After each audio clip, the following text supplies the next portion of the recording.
Hey, what's up, everybody? This Hey, is Too Real with hey. Mike and Jillian. Jillian loves to count this episode down. She just like I you but light I up. I no, you know why? Because I'm such a dork. Because it makes me think of the movie Wayne's World because I count it down like they do. But like you I'm could be showing like my you were age. literally like all melancholy and to be like I was like No, because I'm like I get to do the but your mood completely changed. well, because it's Friday. We did it again. We did it again. I had to. Well, you know what? Life happens. I had to sit in our director's office on Wednesday morning because they had a field trip. So I was unable to be in the podcast area because I had to be on guard if any of the teachers needed anything. That's right. So yeah, so we're back again on a Friday. This is how our day offs go. Days off, Day off. day off goes. There we Yeah, go. yeah. You know what? English is This hard is on why we're Friday. off on Fridays because the week is so long Yeah. that yeah, you Wednesday know. was just an interesting day altogether, but yeah. I don't even remember. Just a lot we were just juggling a lot. Yeah. There was like banking stuff. Oh, There it's was always something. it was October 4th. That's where FEMA put on that alarm thing through the phone Oh yeah. at like 2:30 And I or was like, whatever. they're tracking us. All the conspiracy theories. Yo, you know something? This is Someone complete. was like, Bill Gates just engaged his sleeper cells. I'm like, I don't even know what that means, but you sound crazy. It was my All I brother. could think of is like Chase and I reflected on this. Like, there's a movie called The Kingsman, and there's a scene in a church, ironically, where the phones go off and they let out a noise, and it makes everybody go crazy and they start killing each other. Oh, So we're anticipating that. wow. But yo, the funny thing is, this is completely ridiculous. But I heard today that some Amish people got excommunicated from their community because around that they didn't know, but around that time, some of them who were hiding cell phones, the thing went off. Oh my goodness. And That's so, wild. yeah, yeah, You know, it's funny. We were in Lancaster over the summer for like a 3-day retreat. And I was like, do they really have like no electricity? Like, I am so uninformed. Like, we were you're right. driving and we were behind a horse and buggy, which I was like so excited when we saw the first one because I was Yeah, like, oh, it's real. Like, they really they do really this. do this, But then I'm stuck behind one. right? And you were like, "Can I pass I know. it?" I was like, I don't know what to do here. Do I pass it? They don't have a turning Can they signal. can they speed it up? Like, what are we doing here? Is this legal? Like, I don't know the rules. I don't know the rules in Amish country. Yeah, you ended up Um, passing them, I did. and they looked at you. They gave you the evil eye, like you They gave me the look. electronic heathen. Oh my goodness. But we've been talking about this for weeks now. About hey, we're going to talk about discipline. We're going to talk about discipline, and this is the week. This Does it is show it. a lack of discipline that it took us weeks to talk about discipline? Probably, probably. Which is strange because I and you could openly correct me if I'm wrong. I believe you and I are high capacity people.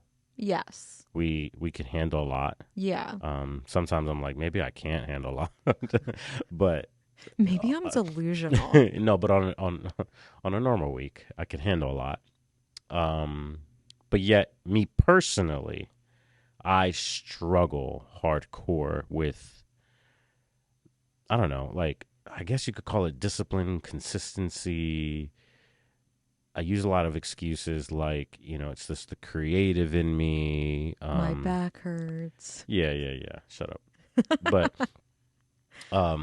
I know it's probably my weakest point, and I feel like I've gotten far in life with what life has dealt me, but I could be even farther if I could get better at this area called discipline. Mm, But you've been reading a lot on discipline. You've been doing really good with discipline, in my opinion. You probably are I'm a trying. bigger self-critic of yourself. I'm trying. But first, before we go into what we planned on talking, like what was it in you?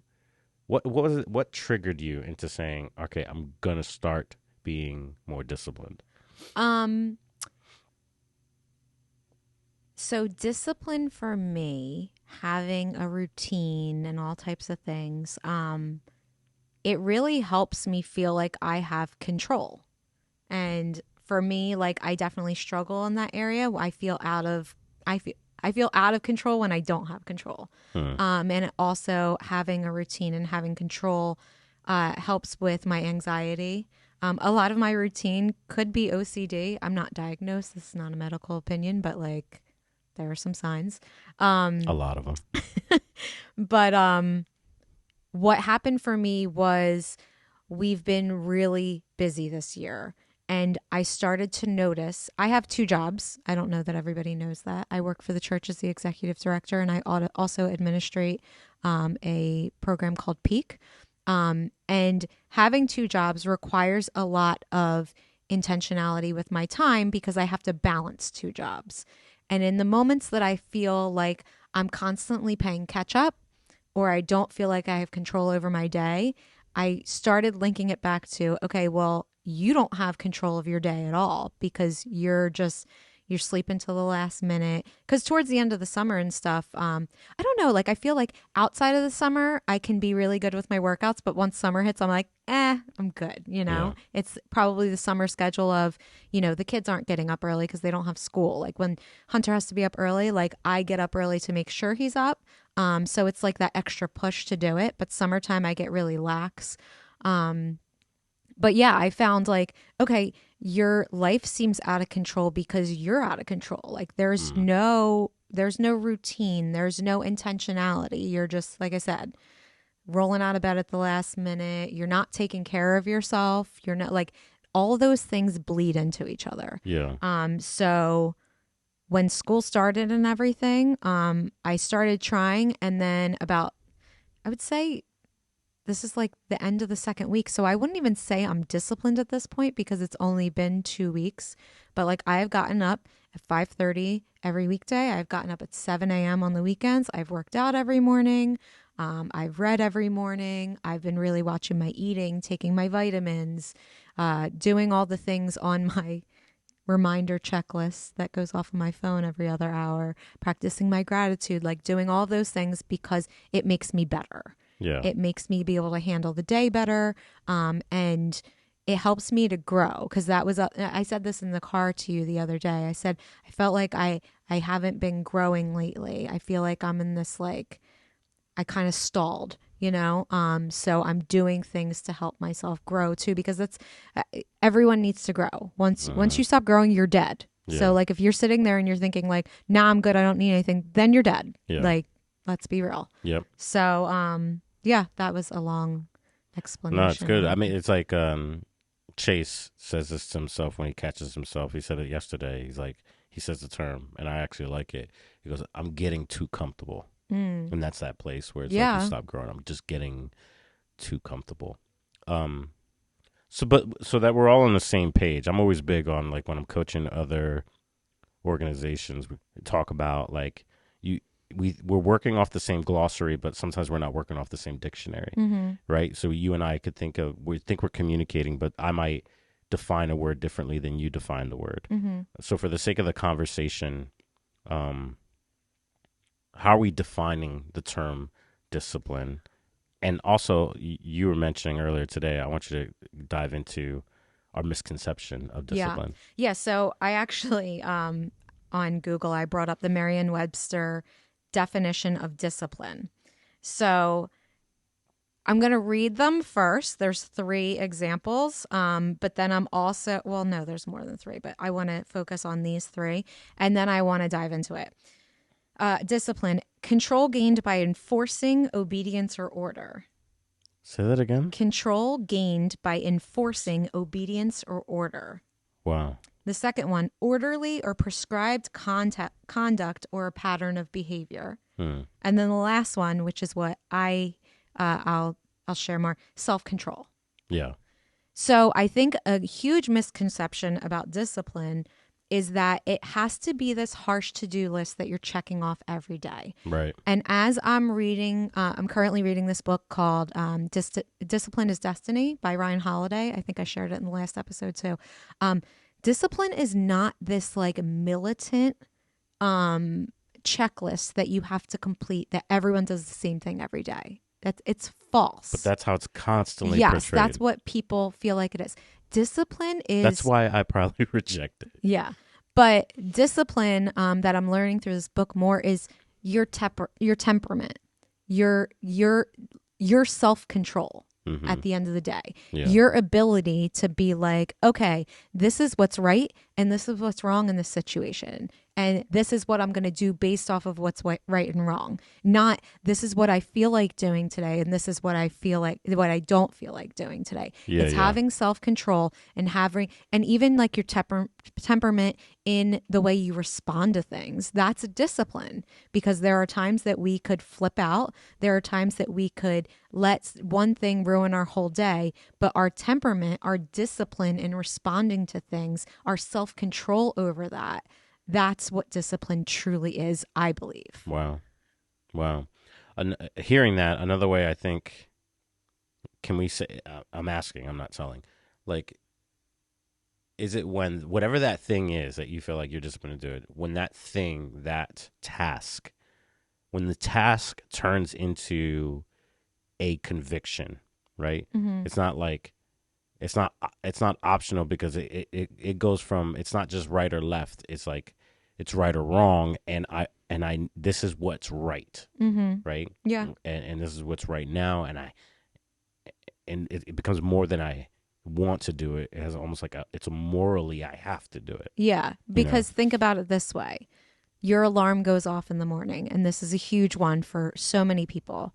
I purposely keep my alarm across the room, so I have to get up out of bed. How often are we in our sleepy stupor and we're like, I'm just going back to bed? If you pause in that moment and say, what is right for me today?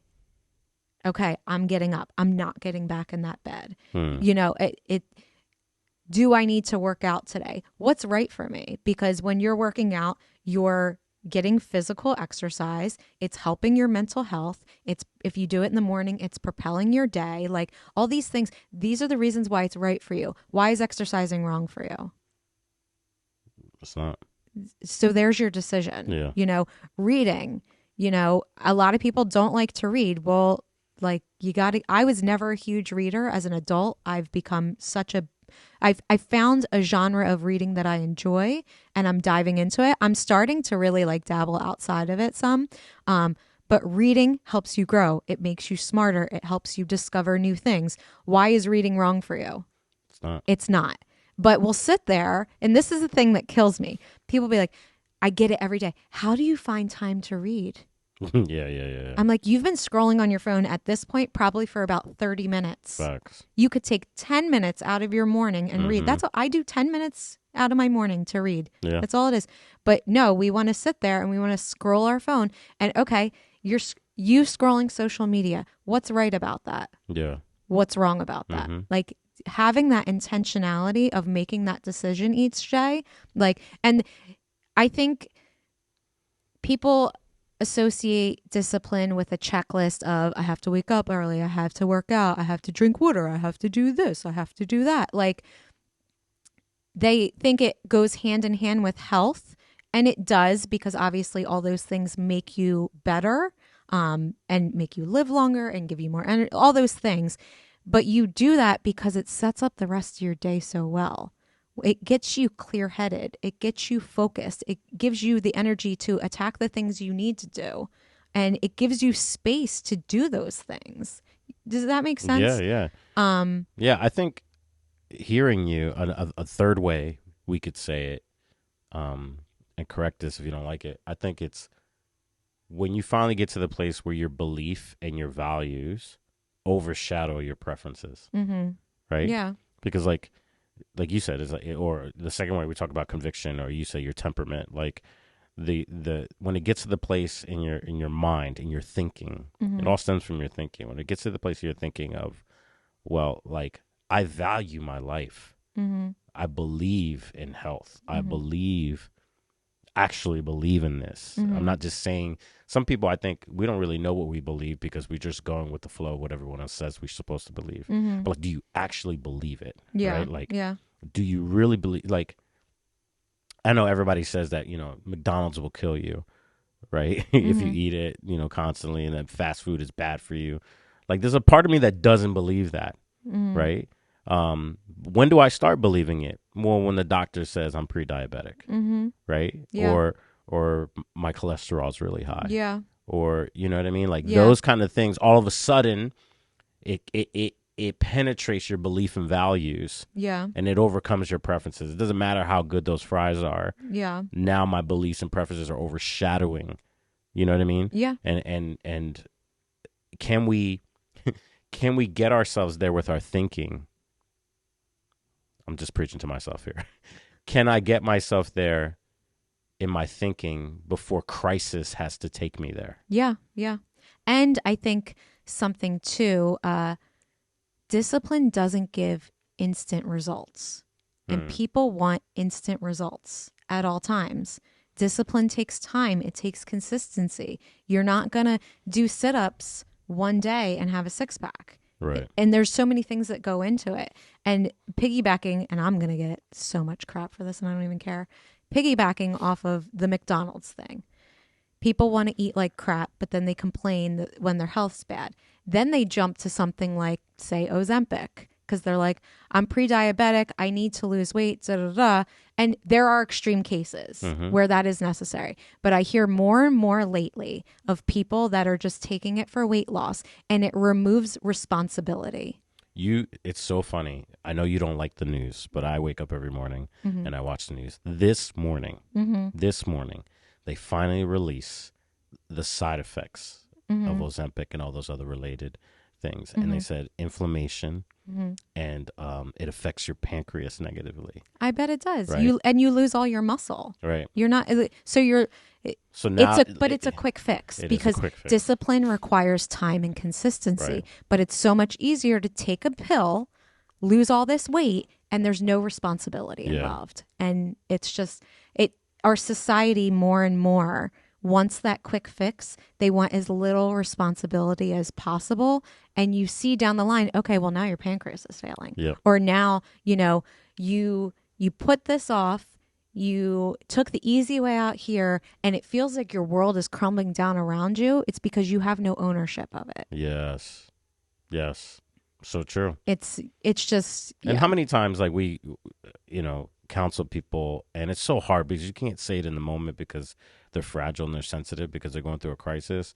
But it's just like, woe is me. I can't believe this is happening to me. And in the back of your head, like there's a part of me that wants to go, you did this to yourself. You have to take some ownership of this, right? Like all of a sudden it's like, oh my gosh, like, I'm on the verge of a heart attack and my health is not doing well, whatever. But like, dude, like, remember 2 years ago we talked about you starting to walk, and you didn't walk, right? Or you know what I mean? Like those kind of things. And it's like it's so hard because when you get a bad diagnosis like that, you don't want to be the jerk, be like, yeah, dude, I told you so. You know what I mean? But it's that lack of ownership that could be avoided with that difference of temperament, that conviction, the belief and values over preferences.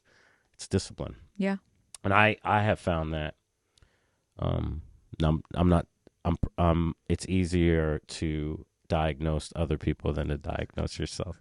So you could get to diagnose me after I say this, but in my experience, when it comes to counseling and coaching people, I think some people lack discipline. For me, experientially, there's 4 reasons why people lack discipline. A lot of times it's the fear of failure. It's like they're so afraid of failure that why even get off the starting line, right? A lot of times it's what you just said, instant gratification. It's not fast enough. They're not patient. So second thing would be instant gratification. The third thing is just that lack of motivation. And again, when their preferences and their just lack of motivation, laziness overtakes them. You know what I mean? That's the real reason. And the third one, which you're going to slam me on, is external fact. They just allow too many external factors to limit them, aka excuses, right? So that's why you're smirking right now. So Go ahead, unleash the beast, Well, dude. it's funny because you talk about failure, and in the book this morning, and I shared this on my Instagram story. Hold on, I gotta pull it up. Failure is inevitable. Yeah. Mistakes are bound to happen. Yeah. Nobody is perfect. Nobody. If you fail, it means you actually tried. Right. So, like, just go for it. Right. You know what I mean? And something that I find funny, and I was smirking, I forget who was talking about this recently, but it's so true. They're like, I need motivation. I need motivation. And I'm going to put you on blast. Did you need motivation to stay up later last night because you wanted to watch Loki? I know. I'm serious. I didn't care that you did it, but I'm just asking the question. Did you need motivation to do that? No, I was motivated to do it. Yeah, I mean, No, you weren't I did motivated. it. You just wanted to do it, so you did it. I wanted to do it. Yeah. But yeah. here we'll sit and we'll be like, well, I need to be motivated to work out. Well, I need For to the be record, though, I woke up earlier than you this You morning. did. You Okay, did. And I okay. was going to get to that. But I'm debunking the whole motivation thing. Yeah, you're If right. it's something that you truly want, you don't need the motivation to do it. You don't. Right. This is good product placement, guys. Hey, I'm It's put not the because Celsius right Celsius is known to cause cancer, and I've told you that, but here. here we are. True. But Disney Plus, we can get a Loki. Marvel? Loki season 2 is out right now. But no, it's true.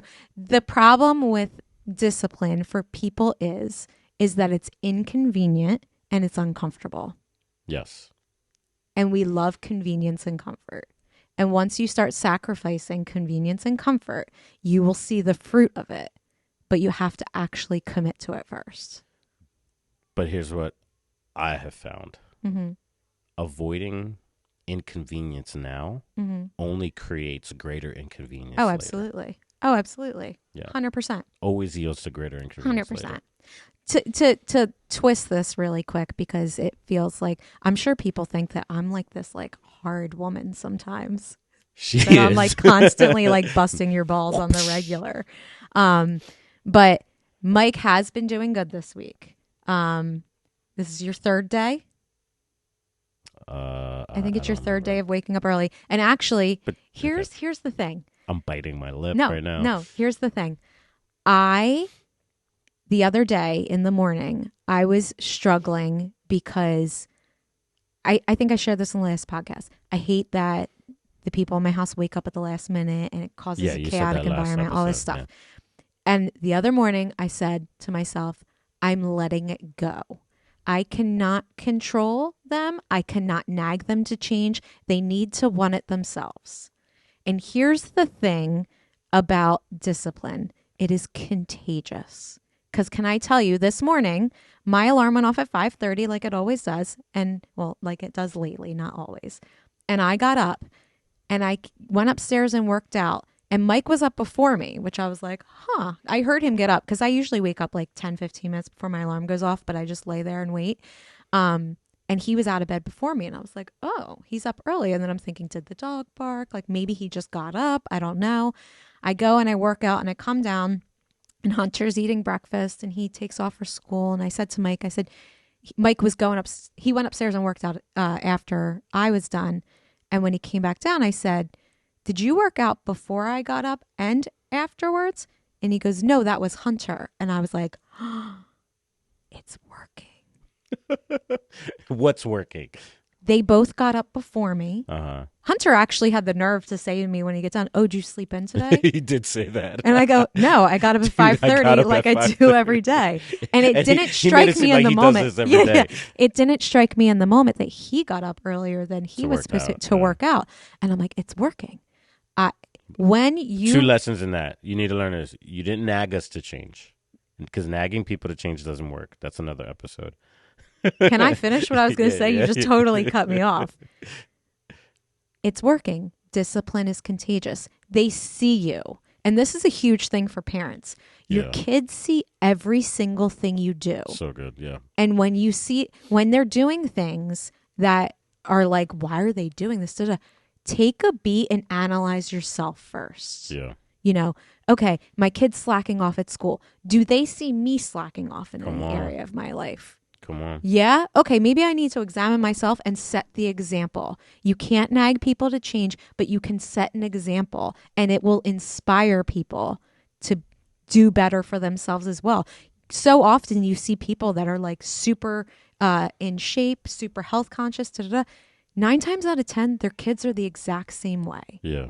And it's just you're a leader of your family. Like Mm-hmm. you set the example for not only your kids but everyone around you. When you lead an organization, you set the tone for the room. Be the there I saw this on someone's Instagram this morning. Be the thermostat, set the temperature, set the standard, set the group morale, because it all comes off of you. People see you and how you act and how you react, and they react accordingly. So how do you want that to be? How do you want that to play out? Yeah. So, yeah. So good. But no, you've been doing really great. Yeah. You have. But, you know, I But what made the switch for you? What was it? And be like, did I have anything to do with what I was doing? Have anything to do with it? Did that motivate you at all? Did that inspire you? um a lot of things.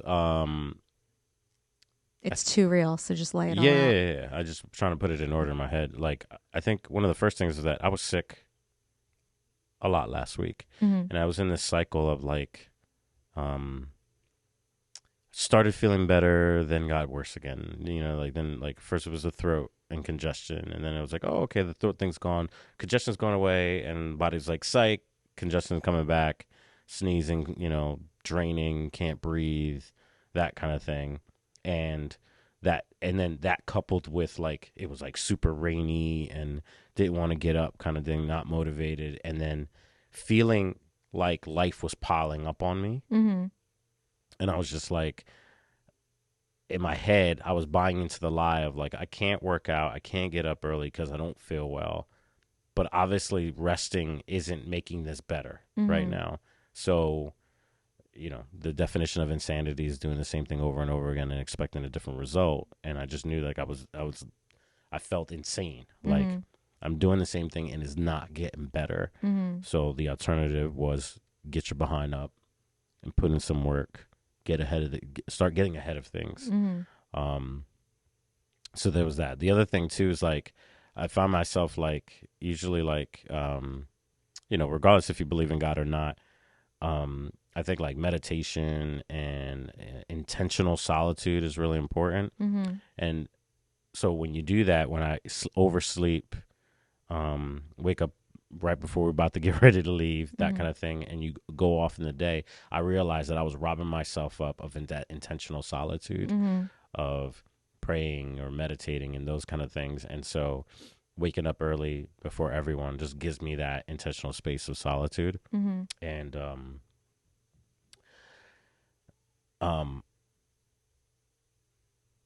one of my favorite things that you do, and I don't know if you know this, is like when I wake up before you and you wake up and you see me, you know, whether it be at the table reading or watching the news in the morning, like you always come up, kiss me in the forehead, and like start your day. Mm-hmm. Like if I wake up before you. You don't do it if I don't wake up before you. I don't? No. Oh, I never realized that. You don't do it if I don't wake up Well, before I you. mean, you're not downstairs for me to come over and kiss you on the forehead. So. Right. But to me, like, I don't know. That just, I don't know. I find that that's like, okay, if the world is crumbling, doesn't matter. My wife just kissed me in the forehead. Aw, that's really cute. Yeah. So that's how I inspire you? That Yeah. forehead kiss, not all the things that I'm doing? Not nagging. Not no. It does inspire me, and I think the last thing too is I say this for organizations, but I think this implies for family. I say culture eats vision for breakfast, Mm-hmm. and what I'm saying is like sometimes like these corporations and organizations have these like very like catchy vision statements, purpose statements, mission statements, right? And they crafted it so well, and it doesn't mean crap Mm-hmm. if your culture doesn't match it or supersedes it, Mm-hmm. right? And that's why I say culture eats vision for breakfast. Mm-hmm. So another way to say that, I think, is that discipline eats your goals for breakfast, right? Your family could have a goal of being successful. Like all four of us have dreams in our household, aspirations, all those kind of things. But your lack of discipline will eat that up, and it does not matter. And just life's getting too short, and I'm 40 something years old, and like I said, 40 something. And I feel like my body's at that place. Like, when you have a car and you have a warranty and then everything's fine. But then when the warranty expires, that's when everything starts falling apart. That's where I feel like I'm at with my body right now. Yeah. When I hit 40, the warranty was done. And all of a sudden this hurts, that hurts. This is breaking down, that breaking down. And I got a lot more stuff to do in my life. So my beliefs and values are starting to overshadow my preferences more. That's good. I feel like this was really long. Yeah. What are we at time-wise? 32 minutes. Wow, this was a long one. But I think it was important. I think it was a good conversation. And I hope that it helps you to pause and say, what is right and what is wrong here? Yeah. And it could be as simple as, what was a pause that I had this morning? Oh, this is stupid. I take an outfit picture every morning and I put on my Instagram story. And I always have a couple people, where'd you get that? Oh, I like how you put that together. Da, da, da. Yeah. And I was about to walk out the door and I was like, I forgot to take my outfit picture. And I paused. And this is so stupid, but it's just an example. Do I run upstairs the 60 seconds it would take to take the picture and stick to my routine, being consistent, da, da, da, da, or do I sacrifice that and just go about my day? And I was like, nope, I'm going to pause. I'm going to run up. And that's the thing. That's the thing that kills me. A lot of times it was inconvenient in the moment. It was uncomfortable because I just wanted to get out the door and get here. But it took 60 seconds. Yeah. It's not that big of a deal. Yep. Folding the laundry. It really only takes 5 minutes. We'll spend 45 minutes on our phone. Easily. Or we'll oversleep 45 minutes, but we won't take the 5 minutes to fold laundry. Yep. And again, these are all stupid, trivial things. No. But I think once you have a clear point of view, you approach it with that right and wrong. You don't approach it out of your comfort and your laziness and your preference and your privilege, let's be honest. Yeah. And you actually analyze it. It makes it so much easier. Yeah. I'll close this episode with a quote. I'm all about my quotes. Yeah. From the great Craig Groeschel, pastor extraordinaire. He says, successful people do consistently what unsuccessful people do occasionally. That's good. And so you might be good, you might be talented, but it's about consistency. Yeah. So I'm just going to piggyback you. Resources. yeah. Discipline is Destiny is a fantastic book. There's a book by Brian Tracy. I mentioned it a couple episodes back. I'll share it on Instagram. I can't recall the name of it right now. Excellent. Robin Sharma, The Everyday Hero Manifesto. Yeah. Fantastic book. That's just 3. There are a plethora of other ones out there. And I'll share a list on my Instagram story when we put this podcast out. Perfect. But whether you like to read or audiobooks, man, just listen to them. Listen to them as you're going on your day. But and Atomic Habits. Yes. Atomic Habits is excellent. But yeah, check us out on YouTube. Check us out on Apple Podcasts, Google Podcasts, Spotify, not SoundCloud, iHeartRadio. I don't know why I get so stuck on the SoundCloud thing. I don't even think I've ever even been on SoundCloud. You're so old. But we will be back next Wednesday with another podcast, Too Real with Mike and Jillian Rosado. We'll see you. See you next time. Bye. Bye.